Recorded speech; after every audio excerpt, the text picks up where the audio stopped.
Olá, bem-vindos a mais um vídeo do nosso canal. Esse é o vídeo 2 da playlist Distribuição Amostral no R Commander. No vídeo de hoje vamos ver como a distribuição normal pode ser usada para aproximar outras distribuições, o que ajuda a explicar por que ela é tão importante.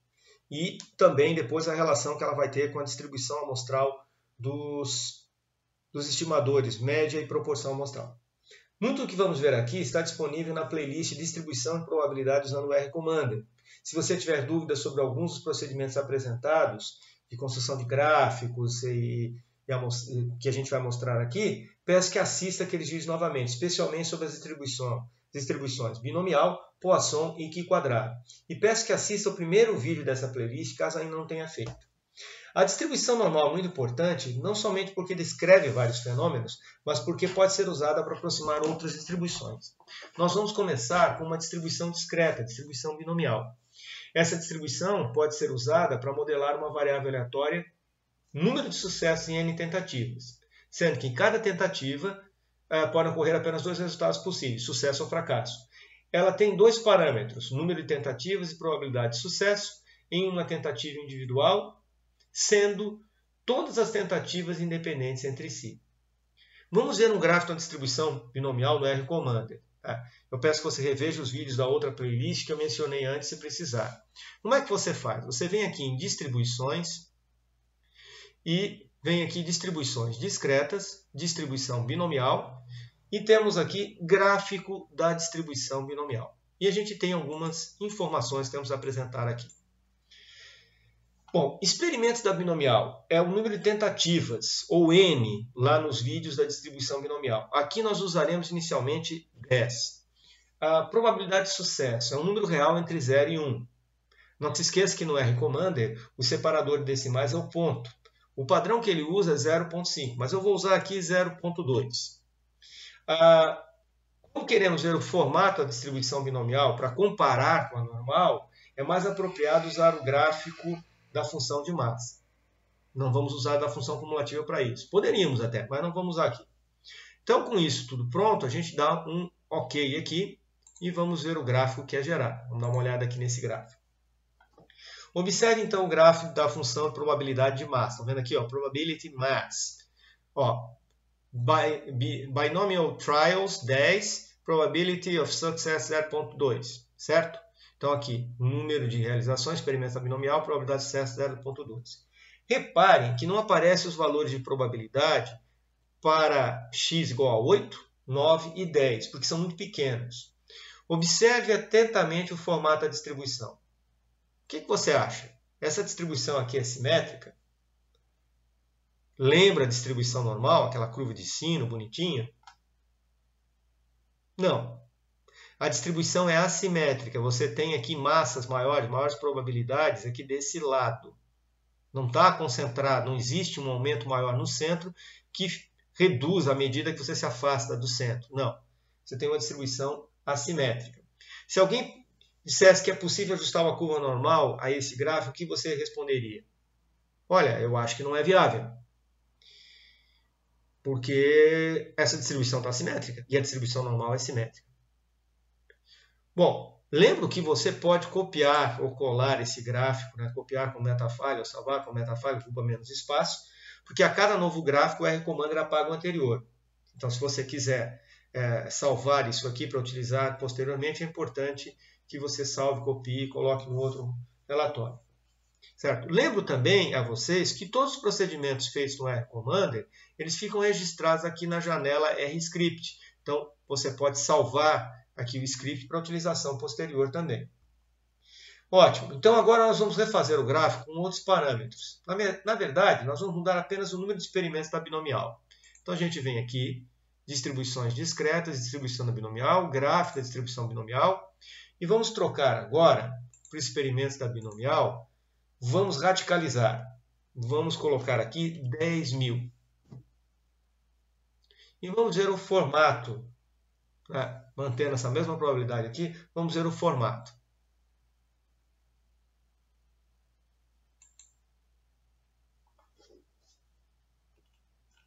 O que você consegue observar agora, pessoal? Vamos dar uma olhadinha aqui. O que vocês acham agora? Como é que está esse gráfico aqui? Certo? como é que está esse gráfico?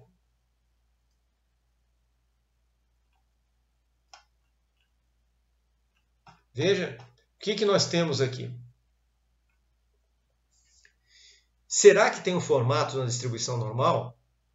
O que vocês acham? Pô, tá excelente, tá muito parecido com uma distribuição normal. Mas não é uma distribuição normal qualquer. Como assim? É uma distribuição normal com média 2000. Estão vendo? E por que deu 2000? Bom, lembrando a vocês o seguinte. O valor esperado, vou fazer aqui embaixo, ó, o valor esperado numa distribuição binomial é n vezes p. Se o n ali é 10.000 e o p é 0,2, o valor esperado, a média, vai ser 2.000. E a variância vai ser igual, né, pela teoria. Quem viu lá os vídeos de distribuição binomial na outra playlist lembra disso. Você vai ter aqui 10.000 vezes 0,2. Opa, está tudo junto aqui para caber, né? 0,2 vezes 0,8. Isso aqui será igual, então, a uma variância de, vamos fazer o cálculo aqui para não fazer besteira, né? De 1.600, se não me engano. Né? Vamos ver aqui. 0,2 vezes 0,8 vezes 10.000, isso, 1.600. E extraindo a raiz quadrada, dá um desvio padrão. Então, a variância é 1.600, está indo a raiz quadrada, o desvio padrão 40. Então, o desvio padrão, a gente pode chamar de S, né, de x, seria igual a 40. Então, nós teríamos aqui uma distribuição normal com média 2.000 e desvio padrão 40. Por quê? Porque é o que a teoria nos diz, que o valor esperado de uma distribuição binomial é n vezes p, e a variância é n vezes p vezes 1 menos p, e o desvio padrão é a raiz quadrada da variância. Então vejam como a distribuição normal aqui parece ser legal. Então, se eu quisesse calcular as probabilidades de encontrar valores acima de 2050, por exemplo, eu poderia aproximar, fazer esse cálculo aproximado usando a distribuição normal, ao invés de utilizar a distribuição binomial, se eu quisesse. Tá? Vamos ver um outro caso agora, com uma outra distribuição discreta. Gráfico da distribuição de Poisson. A gente vem aqui, gráfico da distribuição de Poisson. Então, o que acontece? Eu tenho que fornecer a média. A distribuição de Poisson tem apenas um parâmetro, que indica o número esperado de ocorrências no período de análise. O padrão do R-Commander é 1. Nós vamos usar aqui o valor 2. Novamente, se você for usar valor fracionário, não se esqueça de que o separador de decimais é o ponto. Como queremos ver o formato da distribuição de Poisson para comparar com a normal, vamos utilizar o gráfico da função de massa. Então, vamos dar um OK aqui e vamos observar o gráfico que temos aqui da Poisson. Veja, não aparecem os valores de probabilidade de massa para valores acima de 8. Só vai até 8. Por quê? Porque eles são muito pequenos. Observe atentamente o formato da distribuição. O que você acha? É simétrica? Lembra a distribuição normal? O que você acha? Não. A distribuição é assimétrica. Ó. Tem as maiores probabilidades desse lado aqui. Então não tem aquele comportamento de ser maior probabilidade de massa no meio e depois ir reduzindo. Se alguém dissesse que dá para ajustar o normal aqui, você ia dizer, não, cara, não tem condição. Não é possível. Tá? Veja, não se esqueça sempre que você pode copiar ou salvar esse gráfico para uso posterior. Agora nós vamos refazer esse gráfico com outra média. Tá? Vamos refazer o gráfico com outra média. Então a gente vem aqui e vai fazer tudo igual, só vai trocar essa média. Agora eu vou colocar essa média em 200. E vou clicar e vou ver o que acontece.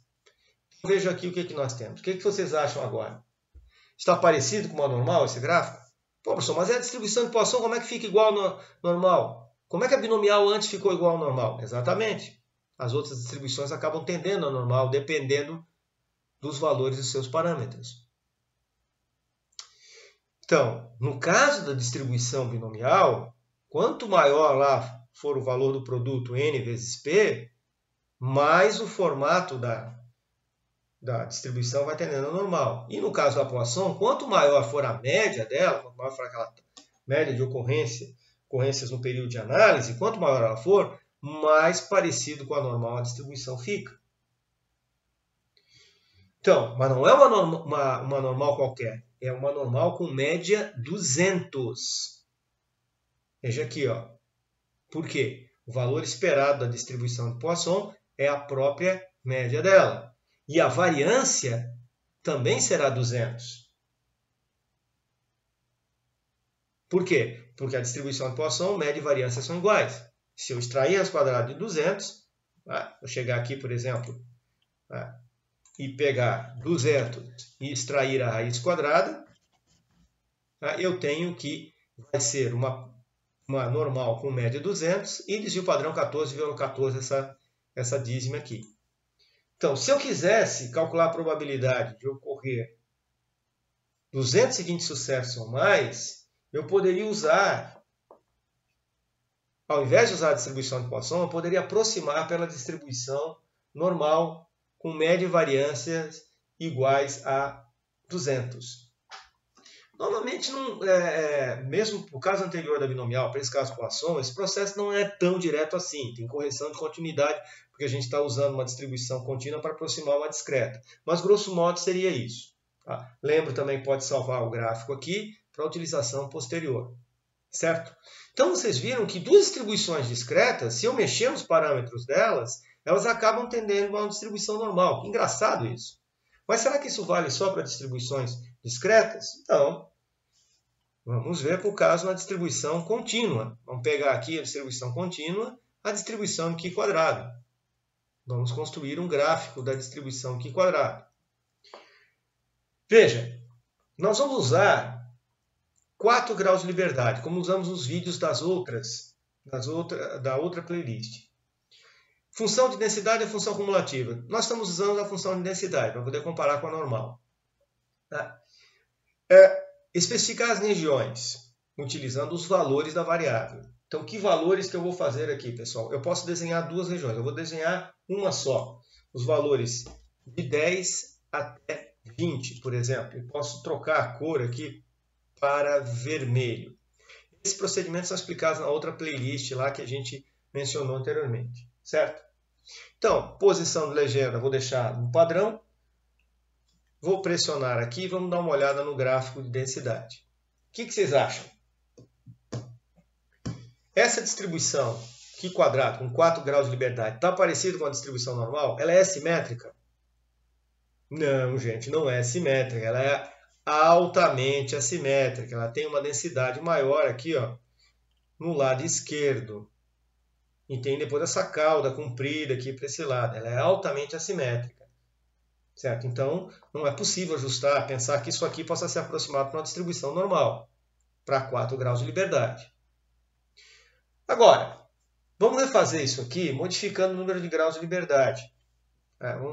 Vamos dar um chute elevado aqui. A gente vai agora trabalhar com o gráfico com 400 graus de liberdade. Então, agora, se eu der estabelecer, por exemplo, regiões, trocar as regiões agora, 450 a 500, vamos ver como é que fica. Veja, como é que fica agora? O que vocês acham? Está parecido com a normal? Só tem alguma jogada? Não, não tem jogada nenhuma aí. Fica parecido com a normal quando o número de graus de liberdade, que é o degrees of freedom, ele vai aumentando. Mas não é uma normal qualquer, é uma normal com média 400. Certo? O que é isso aqui? O valor esperado da distribuição Qi quadrado é o número de graus de liberdade. Então, essa normal vai ter que ter essa média aqui. E a variância dela é igual a 2 vezes o número de graus de liberdade. Então, vai ser uma variância 800. Se a gente calcular o desvio padrão,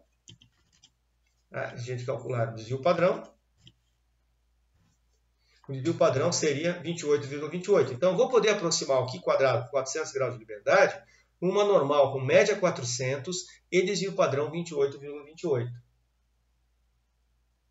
Então, por exemplo, se eu quisesse calcular probabilidades acima de 450, eu não precisaria utilizar a distribuição Q², eu utilizaria uma normal com média 400 e desvio padrão 28,28 para fazer esse cálculo.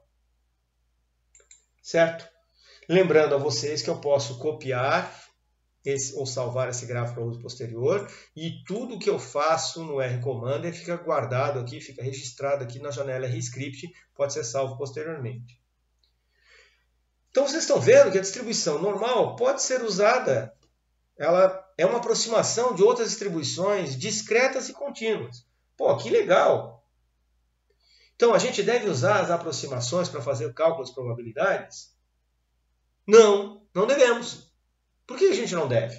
Porque os programas como R-Commander e até mesmo as planilhas eletrônicas calculam as probabilidades para nós, obtendo os resultados exatos, ou muito mais exatos do que seriam obtidos através da aproximação pela normal.